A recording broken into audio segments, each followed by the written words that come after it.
여호와의 말씀이 아미떼의 아들 유나에게 임하니라. 이르시되 너는 일어나 저 큰 성읍 니느웨로 가서 그것을 향하여 외치라. 그 악독이 내 앞에 상달되었음이니라 하시니라. 그러나 요나가 여호와의 얼굴을 피하려고 일어나 다시스로 도망하려 하여 요바로 내려갔더니 마침 다시스로 가는 배를 만난지라. 여호와의 얼굴을 피하여 그들과 함께 다시스로 가려고 뱃삭을 주고 배에 올랐더라. 여호와께서 큰 바람을 바다 위에 내리심에 바다 가운데 큰 폭풍이 일어나 배가 거의 깨지게 된지라. 사공들이 두려워하여 각각 자기의 신을 부르고 또 배를 가볍게 하려고 그 가운데 물건들을 바다에 던지니라. 그러나 요나는 배 밑층에 내려가서 누워 깊이 잠이 든지라. 선장이 그에게 가서 이르되 자는 자여 어찌함이냐. 일어나서 내 하나님께 고하라. 혹시 하나님이 우리를 생각하사 망하지 아니하게 하시리라 하니라.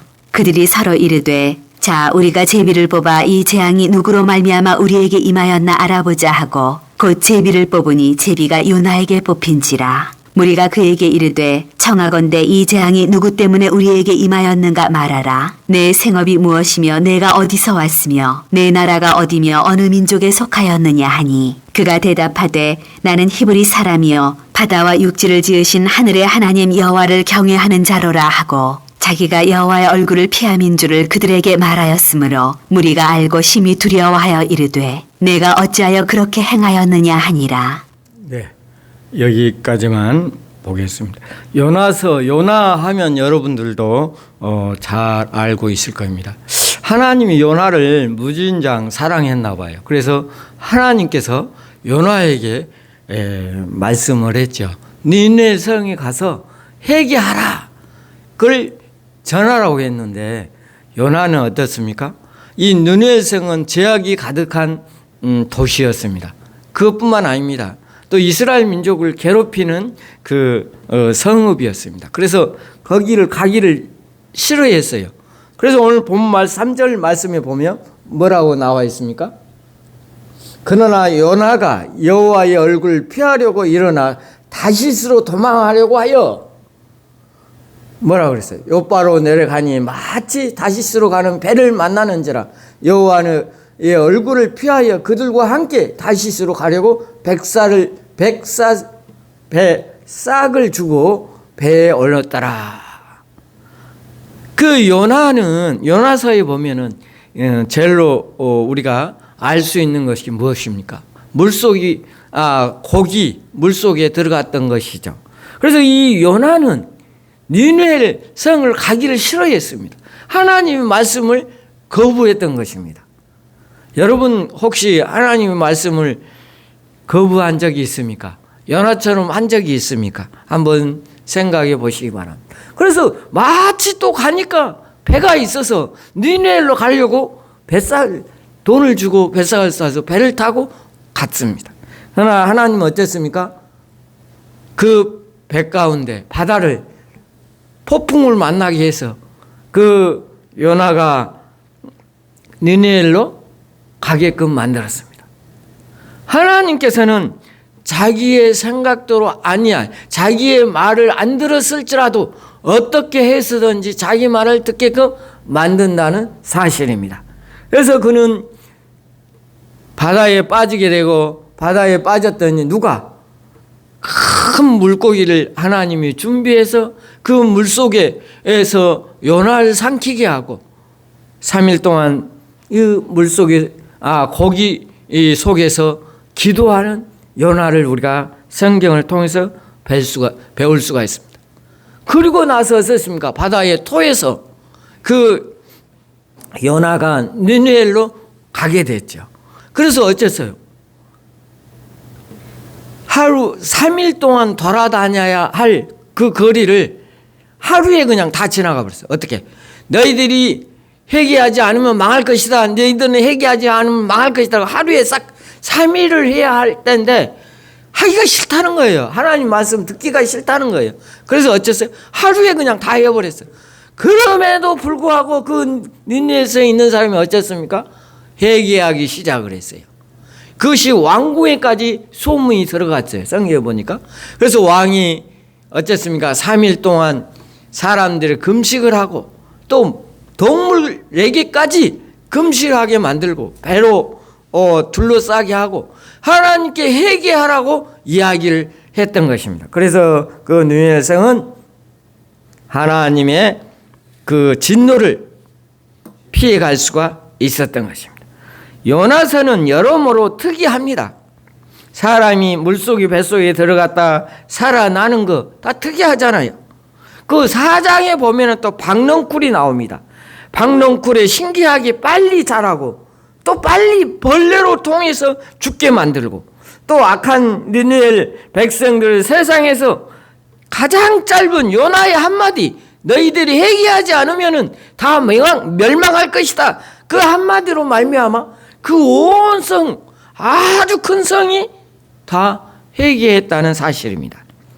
선지자가 하나님의 명령으로부터 도망하려는 그 발상한 그 자체가 사건으로 일어나는 것입니다. 이렇기 때문에 학자들에 따라서 요나서는 풍자다, 이렇게 이야기하는 사람도 있고, 종교적 진리를 전달하기 위해서 있는 그 미스테리로 보기도 합니다. 그러나 전통 보수주의 학자들은 예수님이 요나가 밤낮 사흘 동안 큰 물속에 뱃속에 있었다는 것을 역사적으로 보여주었기 때문에 요나서는 역사적 사실로 받아들이고 있습니다. 마태복음 12장 40절부터 41절 말씀에 예수님이 직접 말씀해 주고 있습니다. 책의 주인공이 요나이기 때문에 하나 저자가 누구인지 구체적으로 밝혀지지는 않기 때문에 책에 쓰인 연대에 대해서는 의견이 다분합니다.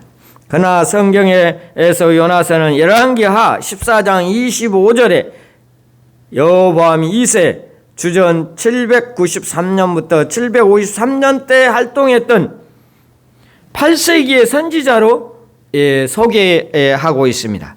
호세아, 아모스를 비롯한 시기에 활동했던 것으로 보인다는 것입니다. 요나가 북이스라엘 국가에 대한 예언대로 여호보암 2세는 과거 다윗과 솔로몬 시대에 속했던 많은 영토들을 회복함으로써 전례 없는 경제적 부흥과 영토를 누리게 되었던 것입니다.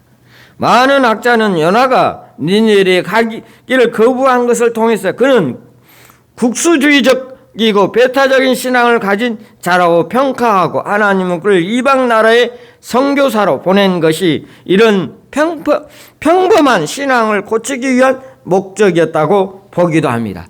여러분 생각해 보세요.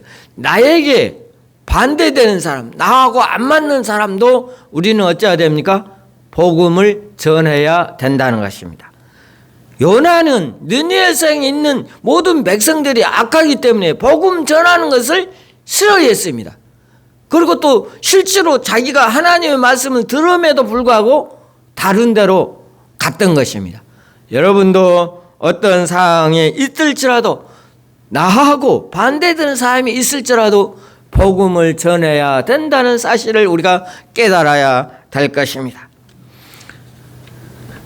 언제 또 북이스라엘을 점령할지 모른다는 데 대한 두려움이 있었던 요나가 자기를 거부한 이유였던 것이었습니다. 우리도 우리에게 주어진 역경이 좀 어렵고 힘들더라도 나에게 참 안 맞는 사람이라 할지라도 우리는 복음을 어찌해야 됩니까?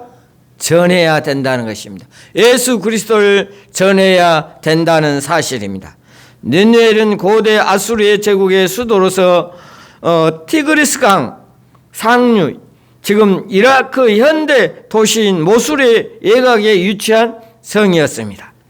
바그라드로부터 북쪽으로 약 40km 떨어진 모술은 티그리스강의 서쪽에 있는데 강만 건너면 느느웨 성이었습니다. 현재 폐허로 남아있는 느느웨 주위에는 과거의 성벽으로 둘러싸여 있었으며 그 길은 10km가 넘는다고 합니다. 성벽은 예각과 내각으로 구성되어 있는데 내각의 높이는 30m, 30m면 아주 높은 성이죠. 그 넓이가 15m. 이 4대의 쌍두마차가 그 위에 한꺼번에 달릴 수 있는 그 성벽이 그만큼 탄탄하다는 것입니다. 요나서는 첫 번째로 하나님의 주권을 가르쳐 주고 있습니다. 요나서에서 하나님께서 처음 마지막까지 주권을 가지고 있다는 사실을 알아야 됩니다. 우리들의 마음속 깊이도 하나님은 처음과 마지막이라는 사실을 깨닫기 바랍니다. 요나에게 일어나라고 두 번에 걸쳐서 명령하였습니다. 요나서 1장 2절, 3장 2절에 이야기해 주고 있는 것입니다. 요나가 배를 타고 있을 때 큰 바람 가운데 보내시며 그 물고기를 예비해 주었다고 성경은 이야기해 주고 있습니다. 물고기에서 요나는 토하게 만들고 니느웨를 회개를 보고 재앙을 넘어지지 않게 했다는 사실입니다. 우리도 어떤 면에서는 나에게 반대되는 자, 나를 욕하고 나를 핍박하는 자를 위해서도 기도하고 그 사람들을 위해서 우리가 해야 된다는 것입니다. 박노구를 예비하시며 라고 4장에는 이야기해 주고 있는 것입니다.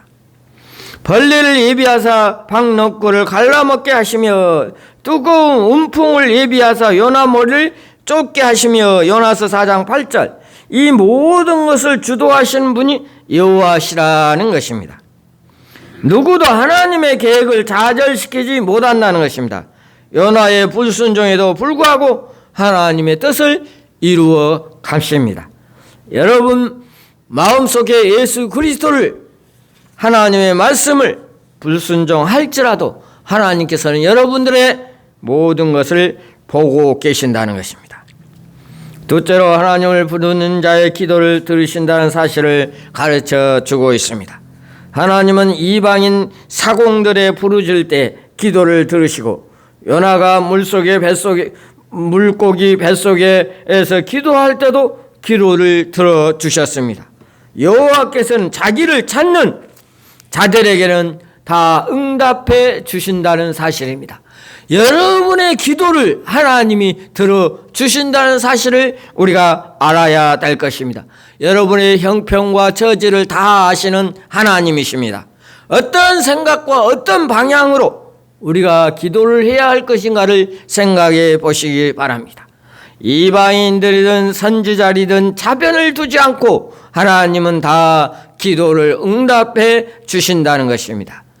요나는 차별을 원했지만 하나님께서는 차별을 두지 않으신 분을 가르쳐 주고 있습니다.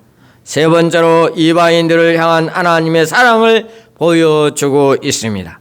하나님이 이스라엘의 선교의 통로로 되도록 부르셨으나 거부하는 요나를 통해 그 사명을 거부하는 이스라엘의 모습을 보여주었습니다. 이스라엘은 신실하지 못했지만 하나님을 반항하는 선지자를 통해서라도 구원의 메시지를 전했다는 사실입니다. 구원은 여호와께 속하여 있다는 사실을 우리가 아시기 바랍니다. 요나의 고백은 요나서의 주제를 잘 나타내 주고 있습니다. 덕분에 니느웨는 심판의 위기를 면하게 되었던 것입니다. 여러분의 말씀으로 여러분의 복음으로 구원을 받는다면 그 사람은 얼마나 행복하겠습니까? 지옥에 가야 할 백성, 지옥에 가야 할 그 내 친구, 내 이웃, 내 주위에 있는 사람들이 천국으로 간다면, 하나님을 믿고 하나님의 백성이 된다면 얼마나 그 사람들은 행복한 사람이 될 것입니까? 여러분 한 사람 한 사람이 복음의 사역자라는 것을 생각해 보아야 할 것입니다. 요나가 니느웨를 가기 싫어하였지만 하나님이 강제로 가게 만든 것처럼 여러분은 힘들고 어려운 속에서도 복음 전하는 자, 사명자가 되시기를 바랍니다. 그리할 때 니느웨이 멸망하지 않는 것처럼 여러분의 주위에 있는 사람이 멸망하지 않을 것입니다. 오바다서에 비교해 보면 오바다는 하나님의 백성을 대적하는 나라를 심판을 받는다는 메시지를 전하는 반면 요나는 하나님의 말씀을 청종하는 나라는 심판의 계획에 있을지라도 바꿀 수 있다는 것입니다. 메시지를 전하여 서로 보완적인 역할을 합니다. 하나님의 열방을 향한 원리를 가르쳐 주고 있다는 사실입니다. 다섯 번째로 하나님은 요나를 향하여 교훈과 질책을 통해서 하나님의 백성에 대한 교훈을 질책을 줍니다. 요나서의 절정은 마지막 4장에 있다고 하는 것입니다. 요나는 하나님의 은총으로 주신 박농굴로 인하여 안위를 취하면서 느니엘에 대해서는 하나님의 박농굴 제거하여서 베풀었던 은총을 철회하시며 하나님에 대한 경고를 주셨던 것입니다. 하나님이 원하는 자에게는 주시는 하나님의 주권적 은총을 권리를 보여주었다는 것입니다. 하나님은 은총은 원하시면 그것을 다른 사람에게, 다른 민족에게 가는 것을 불만을 갖지 않도록 요나서를 읽으면서 우리가 생각해 보아야 할 것입니다.